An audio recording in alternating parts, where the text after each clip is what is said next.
나누려고 합니다. 먼저 우리 하나님 말씀 오늘 같이 보도록 하겠습니다. 오늘 하나님께서 우리에게 주시는 말씀은요, 출애굽기 자막이 나오나요? 네, 34장 5절에서 7절입니다. 출애굽기 34장 5절에서 7절까지 말씀을 우리 같이 읽도록 하겠습니다. 시작. 여호와께서 구름 가운데 강림하사 그와 함께 거기 서서 여호와의 이름을 선포하실세 여호와께서 그의 앞으로 지나가시며 선포하시되 여호와라 여호와라 자비롭고 은혜롭고 노하기를 더디하고 인자와 진실이 많은 하나님이라. 인자를 천대까지 베풀며 악과 과실과 죄를 용서하리라. 그러나 벌을 면제하지는 아니하고 아버지의 악행을 자손 3, 4대까지 보응하리라. 아멘. 우리 지난 시간에 첫 번째 시간에 하나님의 존재와 또 그분을 어떻게 알 수 있는지, 그리고 삼위일체에 대해서 같이 나누었습니다. 그래서 우리가 마지막 기도할 때에 우리가 주님을 더 알아가면서 실제적인 우리의 자리, 가정과 일터와 우리 삶의 모든 자리에서 하나님을 모시고 그 역사하심을 보기 원한다고 우리가 함께 고백했습니다. 이 시간에는 우리에게 나타나셔서 계시하신 하나님을 그 이름, 하나님께서 알려주신 그 이름과 그리고 성품들을 통해서 좀 더 알아가려고 합니다. 먼저 하나님이 우리에게 알려주셔서 우리가 부를 수 있도록 친히 허락하신 그 이름들을 살펴보겠습니다.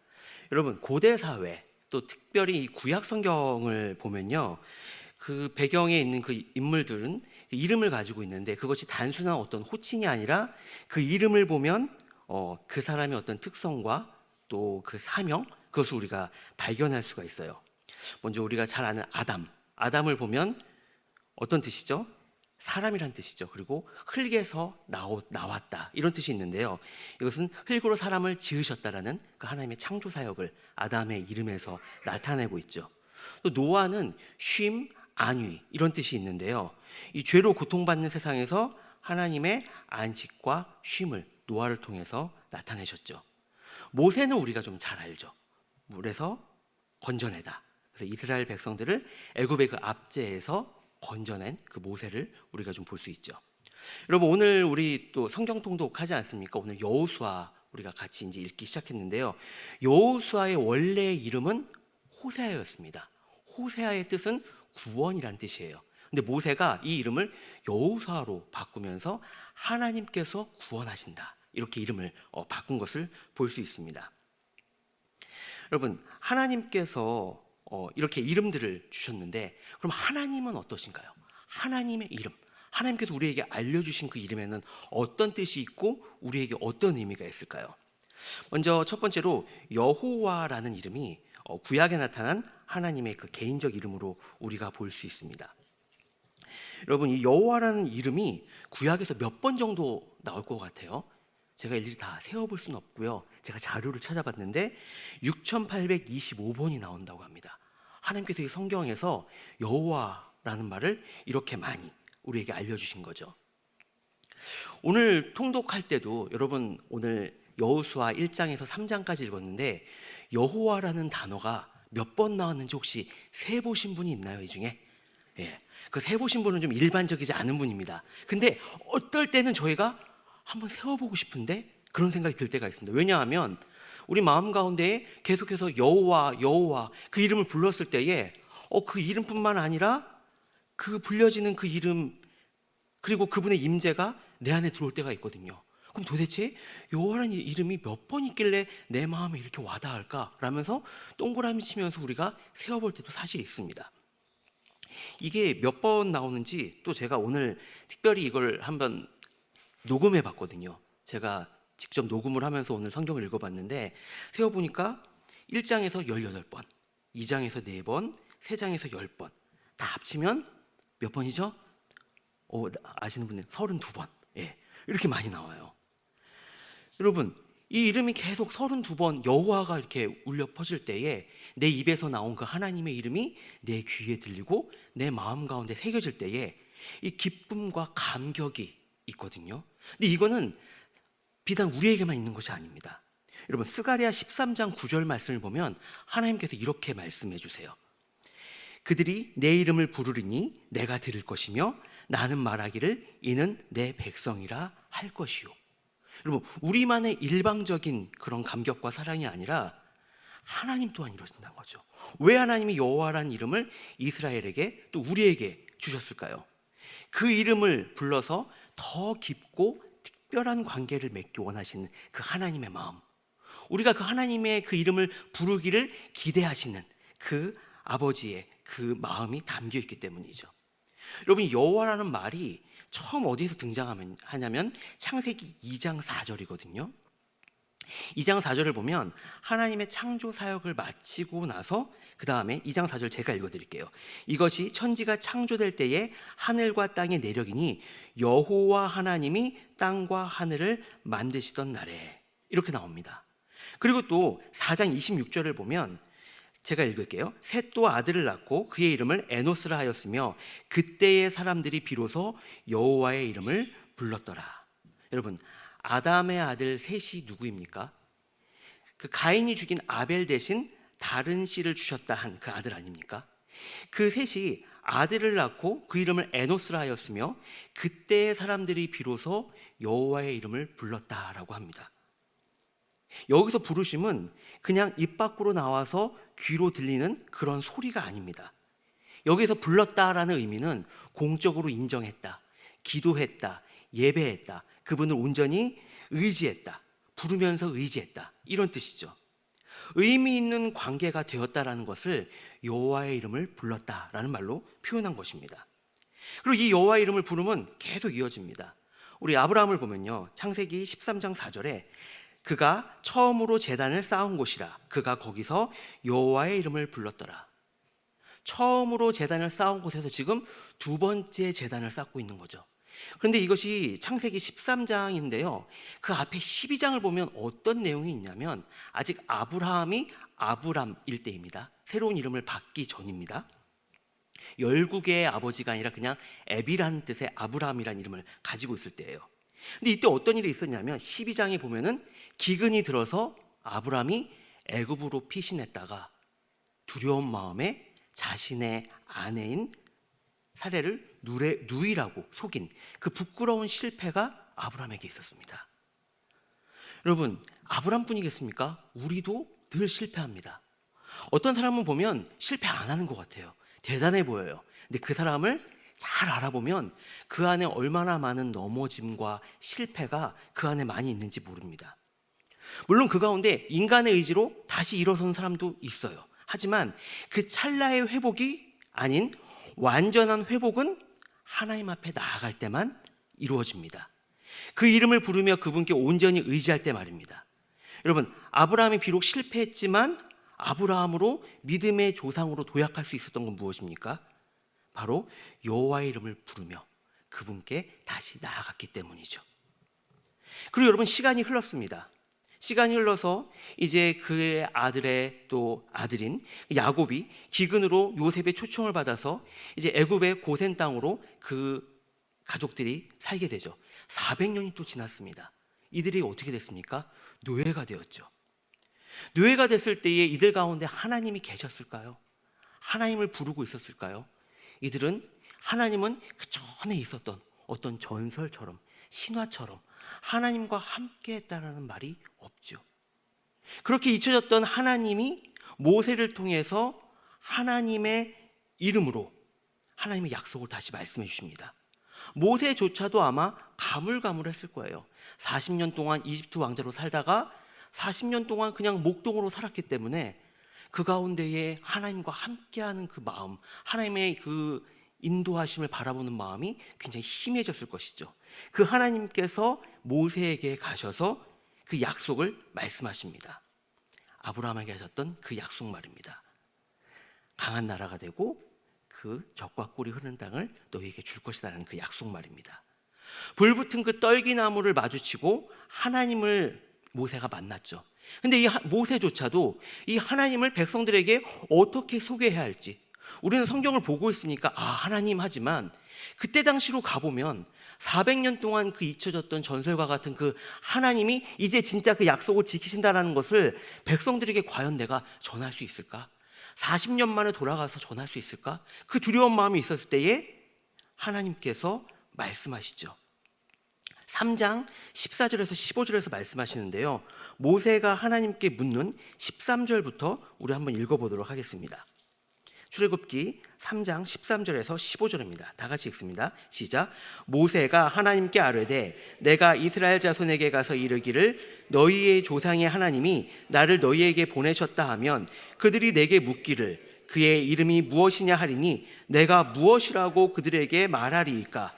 하나님이 모세에게 이르시되 나는 스스로 있는 자이니라. 또 이르시되 너는 이스라엘 자손에게 이같이 이르기를 스스로 있는 자가 나를 너희에게 보내셨다 하라. 하나님이 또 모세에게 이르시되 너는 이스라엘 자손에게 이같이 이르기를 너희 조상의 하나님 여호와 곧 아브라함의 하나님, 이삭의 하나님, 야곱의 하나님께서 나를 너희에게 보내셨다 하라. 이는 나의 영원한 이름이요 대대로 기억할 나의 칭혼이라. 아멘. 하나님은 이제 이스라엘 백성들에게 애굽에서 구원하시고 언약을 이루시며 자신의 백성과 관계를 맺으시는 하나님, 갑자기 나타나신 하나님이 아니라 아브라함의 하나님, 이삭의 하나님, 야곱의 하나님. 그들은 하나님을 잊고 또 하나님도 잊혀진 것 같았지만, 안 기다리시는 저기 어디 멀리 가신 하나님처럼 느껴졌지 모르지만 하나님은 계속해서 이들을 바라보시고 하나님의 약속을 이루시는 여호와 하나님, 관계하시는 하나님이라는 것을 말씀하시는 것이죠. 심지어 오늘 우리가 같이 본문으로 읽은 이 34장을 보면요, 이때의 그 배경은 무엇입니까? 모세가 하나님께 십계명 돌판을 받아서 내려갔는데 이스라엘 백성들이 금으로 송아지를 만들고 이것이 너희를 애굽에서 이끌어낸 여호와라 라면서 거기에 경배하고 춤을 추며 하는 것을 보면서 하나님께서 굉장히 진노하시죠. 그때 그 돌판도 깨어지고 다시 하나님께 나아갔을 때 하나님께서 다시 또 언약을 주시는 그 장면이 바로 이 34장입니다. 이때도 하나님께서 뭐라고 말씀하십니까? 구름 가운데서 강림하사 여호와의 이름을 선포하십니다. 그리고 6절에 보면 여호와께서 그의 앞으로 지나가시며 선포하시는데 여호와라 여호와라 자비롭고 은혜롭고 노하기를 더디하고 인자와 진실이 많은 하나님이라. 여러분, 우리는 뭔가가 없을 때 자꾸 이런 이유 저런 이유를 얘기합니다. 하지만 완전할 때는 그 이름만을 얘기하면 그것으로 충분합니다. 우리 하나님은 이러한 이유 저런 이유를 우리에게 설명하실 분이 아닙니다. 그럴 필요가 없습니다. 그저 하나님의 그 완전하신 이름 하나면 하나님의 그 약속은 반드시 이루어지는 것이고, 우리의 부족함과 상관없이 그 하나님의 은혜는 우리에게 임하는 것이죠. 그래서 때로는 우리의 그 약함과 우리의 죄와 우리의 흔들림으로 넘어질 때 우리는 우리를 바라보는 것이 아니라 이 완전하신 하나님의 이름, 하나님의 약속을 바라봐야 함을 오늘 본문을 통해서도 우리는 생각할 수 있습니다. 이처럼 여호와라는 이름은 스스로 있는 자, 나는 나다, I am who I am, 나는 존재한다, 이 의를 기초로 하는 그 하나님의 이름, 이것은 나는 스스로 존재한다, 그리고 나는 영원하다, 그리고 어제나 오늘이나 내일이나 변함이 없다.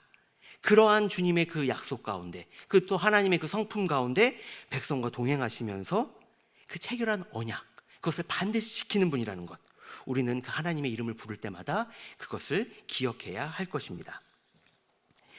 여호와 이름과 함께 사용되는 복합적인 명칭이 있는데요, 표를 좀 보시면요, 우리에게 익숙한 것들이 있습니다. 여호와 이레, 여호와 니시, 여호와 샬롬, 또 밑에 있는 여호와 로페, 이거는 우리가 여호와 라파라는 말로 또 많이 알고 있죠. 여호와 샴마도 우리가 좀 많이 하고요. 사실 첫 번째에 있는 여호와 이 찌바오츠는 많이 잘 모르는데 우리 초원교회에서는 많이 우리가 함께 고백한 말입니다. 그래서 옆에 뜻이 있지만 우리가 이러한 뜻으로 그냥 여호와 나의 목자, 우리가 시편 23편을 생각하면서 이렇게 할 수도 있지만, 우리가 그 여호와의 이름을 불러가면서 또 여호와 로에, 또 여호와 샬롬, 하나님 나의 평강이 되십니다, 이 마음을 가지고 기도할 때에 그 하나님의 이름을 불러가면서 우리가 더 하나님께 좀 나아가면 더 좋겠습니다. 그리고 그 다음에는 엘 계열이 있습니다. 우리 여호와와 이렇게 같이 복합된 이름이 있는가 하면 엘 계열이 있는데요, 엘은 굉장히 일반적인 이름입니다.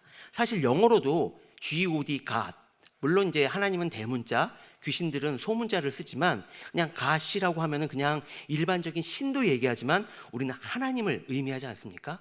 마찬가지로 엘도 이 단어 자체가 고대 근동에서는 그냥 절대자, 신을 얘기할 때 이 엘을 사용했습니다. 하지만 성경에서는 그 단어를 가지고 창조주이시고 완전하신 하나님을 표현하고 있죠. 특별히 우리가 엘로힘 이거를 좀 많이 들었는데요. 창세기 1장 1절 태초에 하나님이 천지를 창조하시니라. 거기도 보면 그 엘로힘으로 나오거든요. 그것이 바로 창조주 하나님을 얘기하죠. 특별히 창세기 2장에서 3장까지 그 엘로힘을 여호와와 나란히 기술하면서 이스라엘 하나님을 여호와 하나님이라고 이렇게 이야기를 하는데요. 여호와와 엘로힘을 같이 얘기하는데요. 그것은 여호와는 엘로힘이시며 모든 시대의 하나님, 모든 것을 다스리시는 창조주 하나님이시라는 것을 나타내는 것이죠.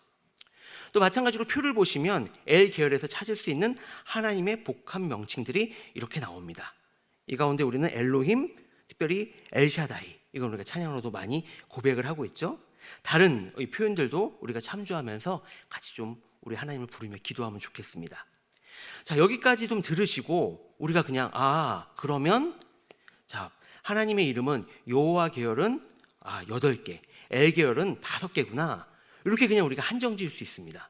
그런데 성경을 보면 오늘 소개해드린 이 호칭 말고도 더 풍성하게 하나님의 이름이 있음을 알려줘요. 여러분 혹시 이 책 보셨습니까? 하나님의 이름을 부르는 100일이라는 책. 이 제 책이 아닙니다, 여러분. 밑에 1층에 있는 엘림 카페에 있는 책이에요. 이게 엘림 카페에 꽂힌 지 꽤 오래됐어요. 이 책을 보면요, 하나님의 그 이름을 말씀 속에서 100가지를 찾아냈어요. 여기 100가지가 있어요. 그래서 저자가 좀 이렇게 우리에게 제시하는 것은 하루에 이름 하나씩을 그거를 펼쳐서 보면서 하나님께 기도하고 또 묵상하는 그런 것들을 좀 꾀하면서 이 책을 지었는데요. 여기에 보면은 처음 보는 그런 이름도 많습니다. 뭐 엘모샤, 구원의 하나님이라는 뜻이라고 하고요. 또 오리라는 것도 있어요. 뭐 나의 빛이라는 뜻이고요. 또 엔튠카노, 간구하신 하나님. 그거 말고도 여기에 보면은 사실 목회자인 저도 이런 거가 있었나? 라고 하는 그런 생소한 것들도 좀 있습니다. 여러분 좀 이러한 이름을 통해서 제가 소개해드린 이유는 하나님이 우리가 생각하는 몇 가지로 그냥 한정지어서 우리에게 나타나시는 분이 아니라 우리가 성경을 찬찬히 보면 얼마나 풍성하게 우리에게 말씀하시고 우리에게 드러내시는 분인지 우리가 알 수 있다는 것이죠. 그 하나님의 이름을 우리가 부를 때에 우리의 하나님과의 관계가 더욱더 풍성해질 것입니다. 그것을 기억하면서 우리가 하나님의 이름을 좀 사모하면 좋겠습니다. 마지막으로는 관계의 이름이 있습니다. 물론 여호와나 엘로힘 이름을 통해서도 우리는 하나님과의 깊은 관계를 맺을 수 있는데요. 그런데 여기에 보면은 또 아도나이라는 나의 주라는 그런 이름이 있습니다. 그 이름 안에는 하나님의 왕되심과 또 우리가 그의 백성임을 나타내는 그 하나님의 그 이름의 뜻이 있죠. 이 아도나이, 이것은 듣는 순간 주님이 나를 값주고 사신 주님이시다. 그리고 나의 삶을 통치하신다. 나는 주님의 다스림 가운데 있다. 이것을 우리가 떠올릴 수 있습니다. 이 가운데 우리가 참된 행복을 누릴 수 있다라는 소망을 이 이름 가운데서 우리가 생각할 수 있습니다. 우리가 그 주되심 앞에 순종하고 나아갈 때 주님의 영광 가운데 참된 자유와 기쁨을 누릴 수 있습니다. 여러분, 우리가 좀 전에 여호와라는 이름을 같이 발음을 했는데 원래 이 여호와라는 이름, 이것을 발음하는 게 아도나이와 관계가 있습니다. 하나님이 당신의 이름을 알려주셨죠. 그런데 그때 발음이 여호와였는지 야훼였는지 우리는 알 수가 없습니다. 왜냐하면 히브리어는 자음만 있고 원래 모음이 없거든요. 아니, 모음이 없는데 어떻게 읽을 수 있어? 그것을 하나님께 받고 계속해서 보면서 읽을 수가 있었죠. 그때는 알았기 때문에. 여러분, 키역 디귿 키역 디귿 우리가 어떻게 읽습니까? 키득 키득 이렇게 읽죠. 모르시나요? 여러분 이렇게 메시지 보낼 때 키읔디귿 아니면 히읗 이런 거 하지 않습니까? 여러분 자음만 쓰는데 어떻게 그거를 읽고 우리가 뜻을 압니까? 우리 가운데 다 그게 뭔지를 알잖아요. 그것만 써도 알잖아요. 예전에는 성경이 그렇게 자음만 써 있어도 읽을 수 있었단 말이죠. 다 알았단 말이죠. 근데 시간이 지나면서 그게 잊혀졌어요. 그래서 학자들이 생각할 때는 포로 생활 이후에 그것이 잊혀졌다라고 많이 추정을 합니다. 근데 언제 잊혀졌는지는 그건 확실치 않지만 그게 잊혀진 건 확실하거든요. 그렇기 때문에 그 자음 보고 이거를 어떻게 읽어야 할지 답이 나오지 않은 거죠. 그래서 후일에 거기에 이제 모음을 만들어서 붙이기 시작했습니다. 근데 문제는 하나님의 이름, 이 자음에 어떤 모음을 붙일 것인가? 이게 이제 고민이었던 거죠.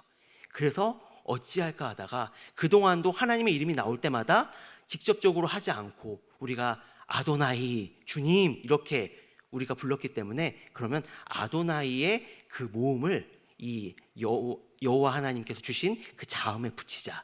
그래서 우리가 읽을 때에 여호와라고 읽게 됐다라는 것이죠. 그럼 야훼는 뭔가? 또 우리가 좀 퀘션이 붙는데요. 제가 자료를 좀 찾아보니까 이 초대교회 때 그때 이제 기록을 보면 그때 야베라고 이렇게 하나님 이름을 이렇게 불렀다라는 기록이 있다고 하더라고요. 그래서 후일에 이 학자들은 사실 이 야훼도 정확하진 않지만 아도나이를 붙인 여호와는 너무 아니지 않냐 이렇게 생각하면서 오히려 야훼가 좀 더 가깝지 않을까 생각은 합니다. 하지만 중요한 것은 우리 개역개정 성경, 구약 성경은 하나님을 여호와, 야훼 그리고 주 이 세 가지로 번역한다는 것이죠. 우리가 이것을 참고하고 우리가 이렇게 번역된 하나님께서 우리에게 또 지혜를 주시고 은혜를 주셔서 이 번역한 여호와, 야훼, 주 이 말을 통해서 우리가 하나님의 이름을 부르면 좋겠습니다. 그리고 마지막으로 이제 신약에 나타난 하나님의 이름을 보려고 하는데요. 우리가 2년 전에는 신약에서 그 예수님의 이름 또 임마누엘 이렇게 신약에 나타난 좀 성자 하나님의 이름으로 우리가 좀 살펴봤는데 이번에는 그보다 그냥 좀 번역된 이름으로 좀 다른 관점에서 좀 우리가 좀 소개를 제가 좀 해드리려고 합니다. 신약 성경에 보면 주라고 그 아도나이를 퀴리오스로 이렇게 번역을 했습니다. 근데 주목할 점은 퀴리오스라는 이 호칭이 구약의 성부 하나님뿐만 아니라 이 부활하시고 하나님 우편에 앉으신 예수 그리스도 성자 예수님께도 적용된다는 것이죠. 여러분, 이게 특별한 일인가라고 생각하실지 모르겠지만 우리는 이것을 당연하게 지금 여기지만 사실 여러분 니케아 공회라는 AD 325년 그때 열린 그 공회에서야 예수님의 신성이 제대로 인정됐습니다. 그 전까지는 여러 가지 이야기들이 있었던 것이죠. 그렇기 때문에 이때 신약 성서가 쓰여졌을 때에 퀴리오스로 예수 그리스도를 고백했다라는 것은 단순히 니케아 공회에서 사람들의 결정으로 예수님을 하나님으로 결정한 것이 아니라 성경을 통해서 하나님의 계시를 통해서 예수님은 하나님이시다라는 것을 우리가 알 수 있다라는 증거가 됩니다. 또 구약 성경 대부분의 그 엘로힘은 일반적으로 데오스로 번역이 됐습니다. 이것은 창조주 하나님을 가리키는 가장 보편적인 표현이죠. 또 파테르라는 우리가 주기도문을 할 때 많이 들어봤던 그 아버지라는 뜻의 파테르가 있죠. 예수님께서 하나님을 아버지라고 부르실 때 쓰인 말입니다. 이때 하나님과 그 예수님과의 간에 또 하나님과 우리 인간 간에 그 얼마나 친밀한 관계가 있는지 아버지와 자녀로 표현할 때 쓰이는 말입니다. 마지막으로 요한복음 1장을 보면 하나님께서 인간을 찾아오신 그 사건, 말씀이 육신이 되어 오셨다. 그때 하나님을 로고스로 소개하는 것을 볼 수 있죠. 이는 영원하신 그 하나님, 우리가 아까 봤던 표현으로는 엘올람이 인간의 역사 속으로 찾아오신 놀라운 성육신의 신비라고 우리가 볼 수 있습니다. 여러분, 이렇게 하나님은 이름을 통해서 자신을 계시해 주신다. 이것을 우리가 함께 살펴봤는데요. 이것은 하나님이 또 계시해 주시는 성품을 통해서도 우리가 볼 수 있습니다. 신학자들이 여러 방식으로 하나님의 그 성품을 분류했습니다. 그리고 놀라운 그 신비를 고찰해 왔습니다. 근데 그 중에서 여러 가지 방법이 있지만 이 비공유적 속성과 공유적 속성이라는 방법을 우리가 보려고 합니다.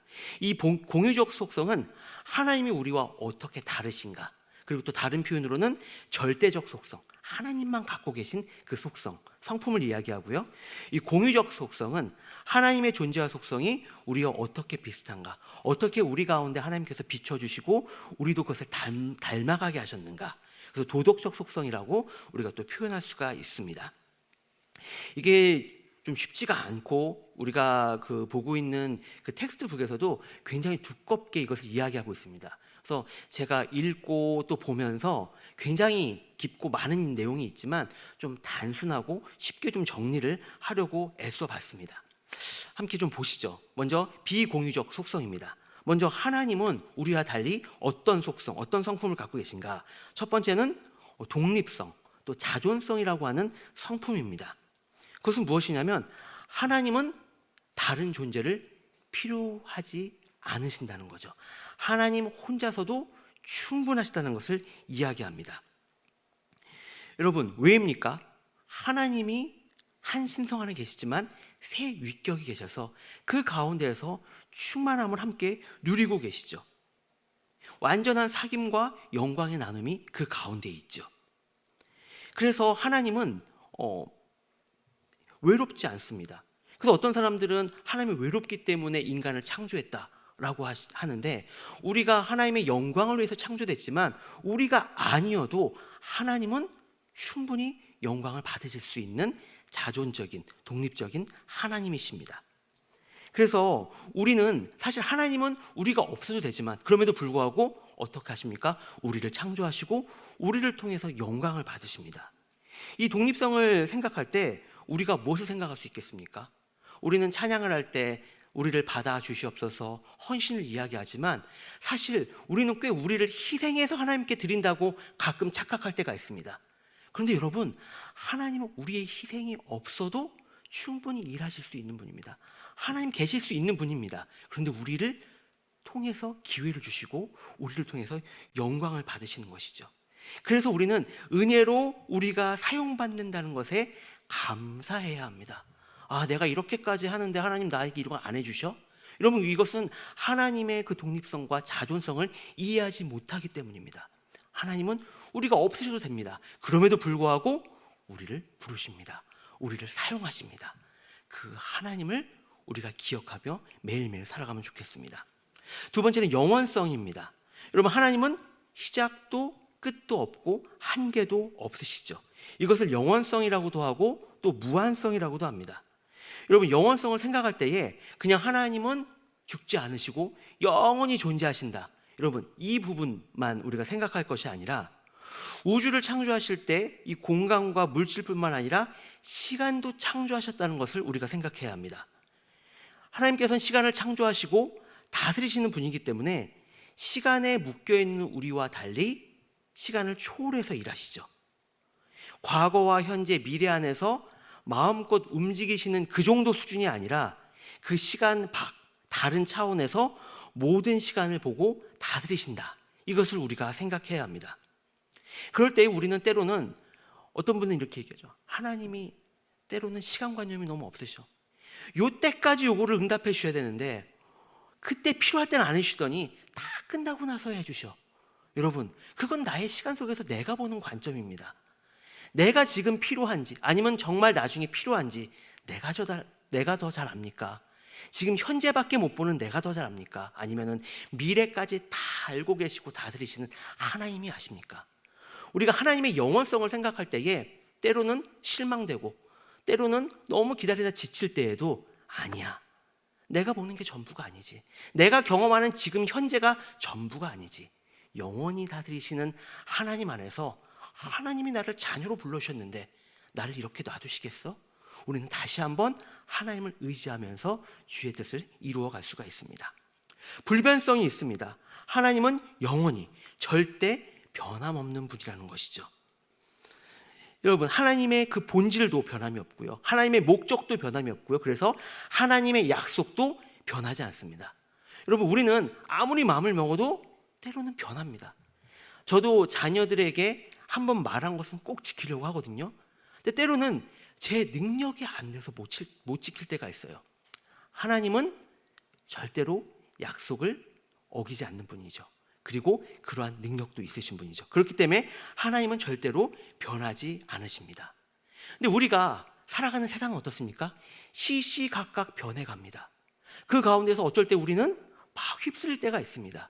그럴 때 우리가 붙잡아야 될 분이 누구십니까? 변하시지 않는 하나님.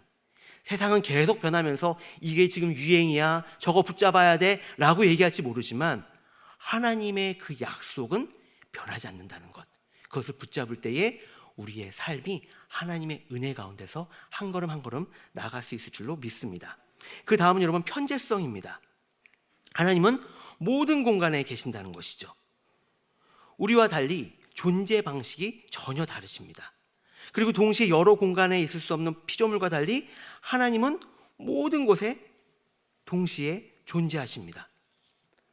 하나님 모든 곳에 계시죠. 제가 전에 제주에서 훈련받고 간사로 사역했던 그 사역 단체가 있는데요. 가끔 어떤 분들이 힘들 때 그곳을 다시 찾아오시는 분들이 있어요.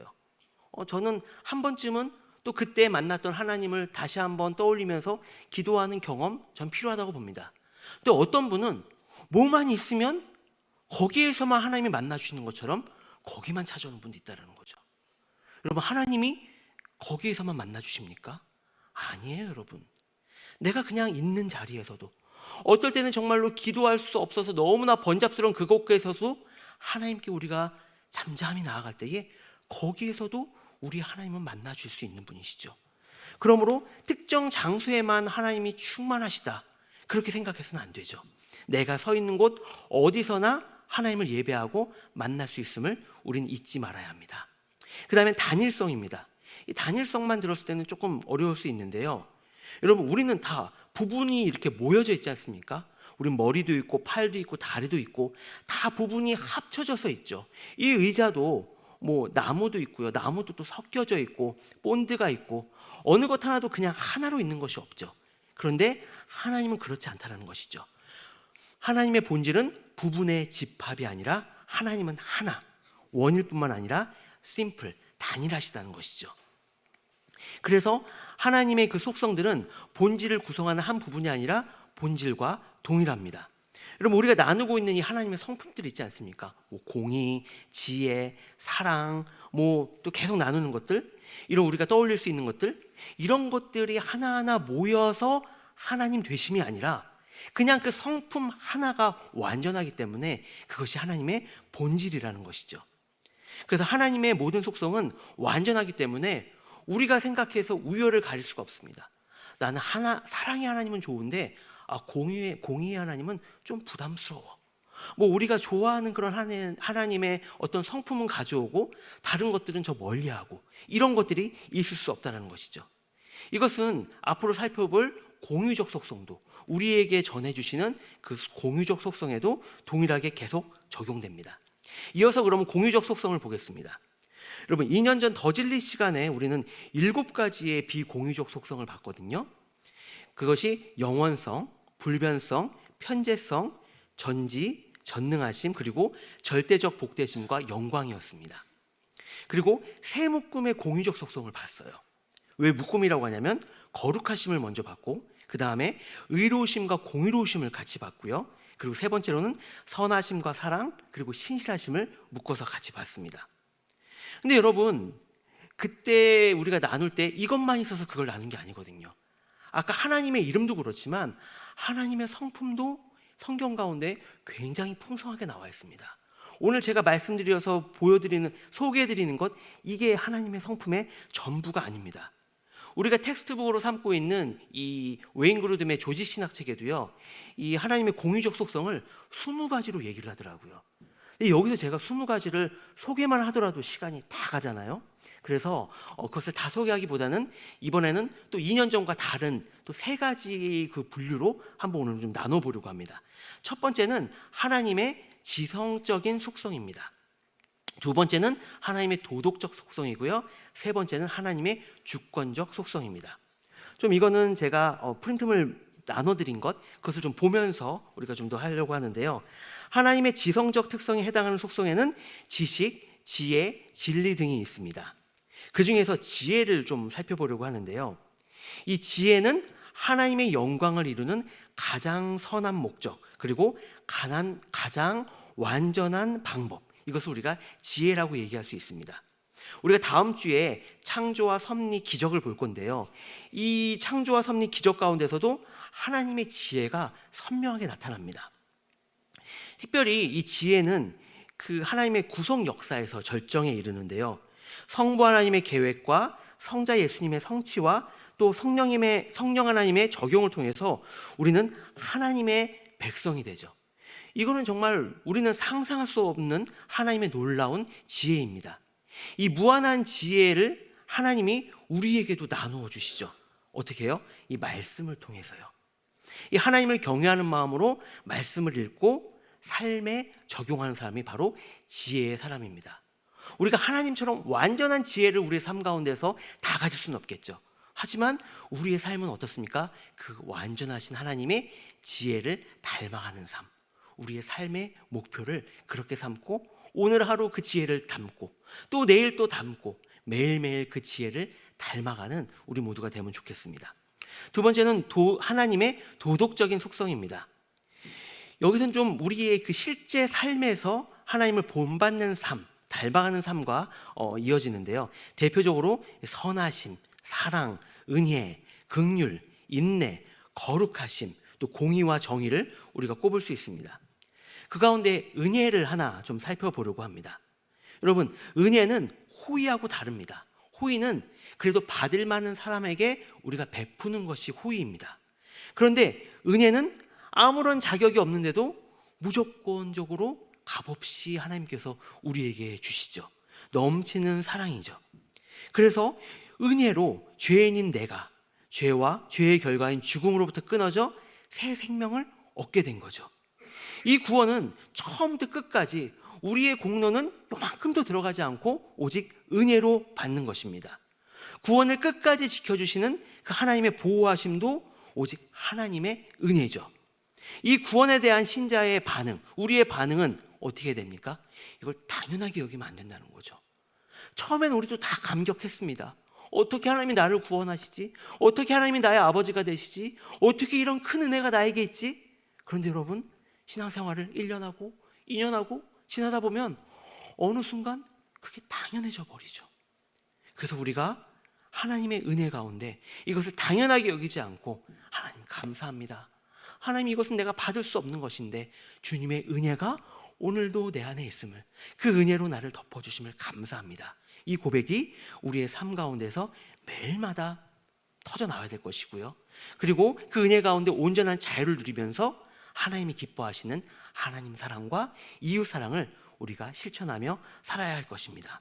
근데 이 은혜를 온전히 누리기 위해서 우리가 먼저 적용해야 될 하나님의 성품이 있는데, 그것은 바로 거룩하심입니다. 여러분, 거룩은 자르다, 분리하다라는 그 의미가 있습니다. 근데 먼저 거룩하다, 이 말은 뭐가 있냐면 우리 눈에 보이는 것들 가운데 특별히 구별되어서 하나님께 구별되어 바쳐진 것, 그것을 거룩하다라고 이야기를 합니다. 근본적으로 그렇게 구별을 합니다. 여러분, 그리고 두 번째로는 윤리적 도덕적으로 이 죄와 악으로부터 완전히 분리되어서 우리가 하나님께 나아갈 때 그것을 거룩하다라고 얘기를 합니다. 여러분, 하나님께서는 어떤 분이십니까? 그 죄, 그 악과 완전히 분리되셔서 그래서 결국은 심판하시는 분이시죠. 우리가 그것을 기억할 때에 이사야의 이 고백을 우리가 잊을 수가 없습니다. 이사야서 6장 5절에서 이렇게 고백하죠. 화로다 나여 망하게 되었도다. 나는 입술이 부정한 사람이요, 나는 입술이 부정한 백성 중에 거주하면서 만군의 여호와이신 왕을 배웠음이로다. 여러분, 이 하나님께 속한 이 거룩은 우리 피조물에게 적용이 되는데요, 우리 아까 얘기했던 것처럼 하나님께 바쳐진 것을 얘기하고 그리고 또 본받아서 선한 삶을 실천하는 것을 이야기합니다. 여러분, 내가 거룩하니 너희도 거룩하라, 하나님께서 말씀하셨죠. 그것을 우리가 기억해야 할 것이죠. 그래서 우리의 부끄러울 때마다 다시 한번 거룩하신 하나님 앞에 나아가서 그 하나님을 닮기를 우리가 간구해야 할 것입니다. 하나님이 은혜로 주신 이 자녀, 성도라는 이름이 부끄럽지 않도록 우리 삶의 자리에서 편지하시는, 어디에든 계시는 그 하나님의 마음에 초점을 맞춰서 거룩한 마음으로 살아가는 우리 모두가 되기를 바랍니다. 마지막으로 하나님의 이제 주권적 속성인데요. 이 주권적 속성은 우주 만물을 창조하시고 다스리시는 하나님의 주권적인 뜻과 능력을 말합니다. 이 의지와 자유와 능력의 이 속성이 있는데요. 그 가운데서 능력은 여러분 하려고 결정하신 것은 다 할 수 있는 것, 그것이 하나님의 그 능력입니다. 왜냐하면 하나님은 못 하시는 게 있어요. 하나님은 죄를 못 지세요. 하나님은 거짓말을 못 하세요. 그렇기 때문에 하나님은 모든 것을 다 할 수 있다면서 못하는 게 있네 라고 얘기하는 그런 이간질하는 사람들에게 우리는 하나님의 능력을 하려고 결정하신 것은 다 할 수 있는 하나님의 그 속성, 그것이 바로 능력이라고 얘기할 수 있습니다. 하나님의 능력은 창조와 섭리와 구원 사역에서 잘 나타나죠. 구원이 하나님의 능력으로 나타난 것을 로마서 1장 16절은 다음과 같이 이야기합니다. 내가 복음을 부끄러워하지 아니하노니 이 복음은 모든 믿는 자에게 구원을 주시는 하나님의 능력이 됨이라. 먼저는 유대인에게요 그리고 헬라인에게로다. 여러분, 이 하나님의 능력의 성품이 우리에게 임할 때 우리의 삶이 변화됩니다. 첫 번째는 무엇입니까? 먼저 생각할 때는 이제 능력 받았으니 내가 뭔가를 더 할 수 있겠구나. 아니요. 오히려 그 능력 앞에서 내가 정말 아무것도 아니구나. 오히려 겸손할 수 있다는 것이죠. 그래서 우리는 내가 할 수 있을 때 어떻게 합니까? 내가 우상이 되고, 그리고 조금 모자랄다고 생각할 때 우상들을 찾죠. 하지만 그 완전한 능력이신 하나님 앞에 우리가 나아갈 때에 더 이상 우상을 의지하지 않고 나의 약함을 인정하게 됩니다. 그때 우리가 무엇을 붙잡습니까? 강하신 주님이 나의 모든 것 되신다. 그 확신을 우리가 가질 수 있다는 것이죠. 그리고 두 번째는 연약한 자신이 아니라 전능하신 그 하나님을 바라보면서 하나님의 그 약속을 끝까지 믿고 따를 수가 있습니다. 가끔 나를 의지할 때에, 나를 바라볼 때에, 나의 능력을 의지할 때에 하나님의 약속을 잊어버릴 때가 있죠. 하지만 나의 능력 없음을 주님 앞에 인정할 때에 나는 무엇을 바라보게 됩니까? 하나님의 약속이 있었지. 말씀을 펼칠 때마다 나는 보잘것없지만 하나님이 약속하셨지. 전능하신 하나님께서 하신다고 하셨지. 우리가 그것을 붙잡을 수 있다는 것이죠. 마지막으로는 무엇이 있습니까? 우리에게 하나님이 당신의 성품을 따라 주신 영적 능력이 그럼에도 있습니다. 하나님이 나의 능력이 되시죠. 그럴 때에 하나님이 기뻐하시는 방향으로 그것을 사용하면서 모든 영광은 하나님께. 하나님, 이것은 나의 능력이 아닙니다. 내가 한 것이 아닙니다. 오직 하나님이 하신다. 그 마음을 가지고서 주님께 나아갈 수가 있습니다. 여러분, 오늘 좀 짧은 시간이지만 우리가 하나님의 성품을 같이 좀 살펴봤는데요. 이 성품은 우리가 관찰해서 이렇게 나눌 수 있는 영역이 아닙니다. 그럼에도 불구하고 우리가 오늘 편의상 비공유적 속성, 또 공유적 속성을 이렇게 살펴봤습니다. 근데 중요한 것은 우리가 얼마나 많은 성품을 이렇게 나눌 수 있느냐, 어떤 기준을 가지고 할 거냐, 이것보다 내가 이 성품에 대해서 얼마나 알고 그 성품 앞에서 내가 하나님 앞에서 어떻게 설 것인가, 어떻게 바르게 반응할 것인가, 그것을 우리 마음 가운데 새겨야 합니다. 성품을 통해 우리는 완전하신 하나님을 더욱 신뢰해야, 또 온전하신 하나님을 닮아가도록 우리의 삶을 내어드려야 합니다. 하나님의 완전하심이 밖으로 드러난 것을 우리는 영광이라고 부릅니다. 그 하나님의 어떠하심을 발견하면서 오직 하나님께 우리는 영광을 돌리는 삶을 살아야 된다. 그것을 우리가 기억하면 좋겠습니다. 무엇보다 하나님이 복되신 분이기에 그분의 완전한 성품을 누리며 하나님의 완전한 사랑, 또 기쁨, 만족함을 누리면서 우리 삶의 목적을 하나님을 영화롭게 하고 또 영원토록 하나님을 사랑하고 즐거워해야 한다. 이것을 우리가 기억하면 좋겠습니다. 오늘 말씀을 이제 거두면서 하나님이 내 모든 것의 이유가 되신다는 그 고백을 우리가 찬양으로 함께 드리겠습니다. 내 삶의 이유라라는 찬양인데요. 여러분, 이 찬양을 부를 때 저는 나를 바라보고 낙심했던 저의 그 부끄러운 모습이 보입니다. 때로는 다른 사람을 보면서 비교하면서 무너졌던 저의 모습이 떠오릅니다. 여러분, 여기에 계신 분들도 아마 그럴 때가 있지 않을까 싶습니다. 여러분, 오늘 그 하나님의 완전하신 이름, 우리에게 친히 내가 너의 하나님이라 약속 주시면서 우리에게 주신 그 이름, 그것을 기억하고 또 하나님의 그 성품이 우리를 매일마다 새롭게 바꾸어 주심을 기억하면서 주님, 내가 아니라 사람들과의 비교가 아니라 오직 주님만이 내 삶의 이유가 되십니다. 이 찬양은 예수는 내 힘이요 나의 기쁨 내 참 소망이라고 시작하지만 우리 마음 가운데 여호와는 내 힘이요 엘로힘은 내 힘이요 성부와 성자와 성령은 내 힘이시요, 하나님께서 우리에게 주신 그 삶의 이유를 기억하면서 그것을 고백하면서 이 찬양을 드리면 좋겠습니다. 예수는 내 힘이요. 우리 함께 찬양하겠습니다.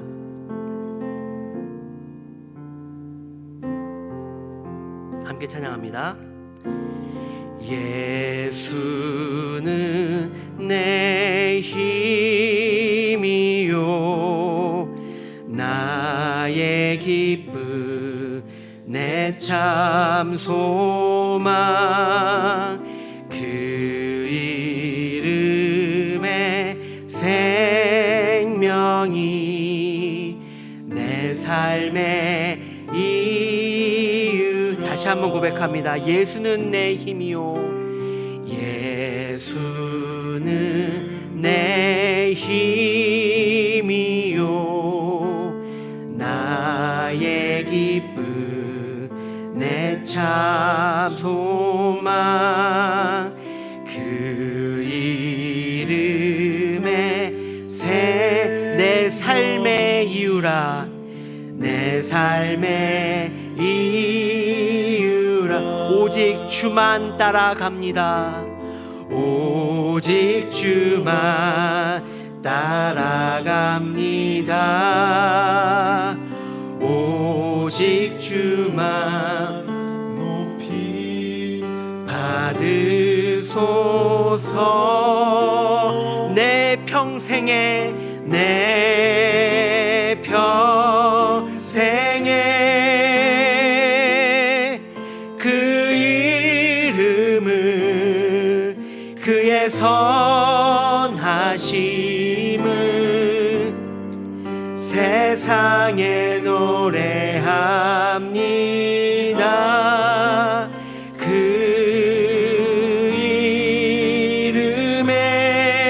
이름에 그 신능력 영원한 생명이 내 삶의 이유라. 내가 사나 죽으나 내가 사나 주 그 이름을 위하여 그 이름을 위하여 내 모든 것 다 드리니 나를 받으소서. 오직 주만 따라갑니다. 오직 주만 따라갑니다. 오직 주만 높이 받으소서. 내 평생에 그 이름을 그의 선하심을 세상에 노래합니다.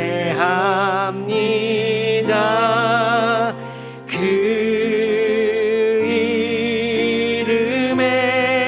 이름에 그 신능력 영원한 생명이